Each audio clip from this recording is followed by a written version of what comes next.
Jembatan Sodong Kopo mangrupa sasak anu aya di daerah Pangandaran, Jawa Barat. Ieu sasak diwangun pikeun ngagampangkeun warga dina nyebrang walungan sarta ngahubungkeun sababaraha daerah di sabunderanana.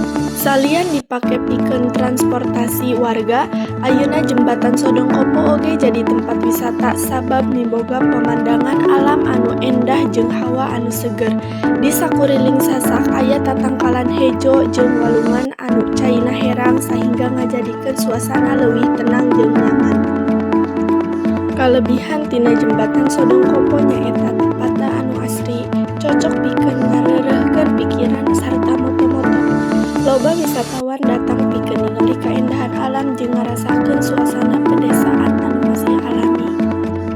Dina poe libur, jumlah pangunjung biasana leuwih loba tibatan poe biasa.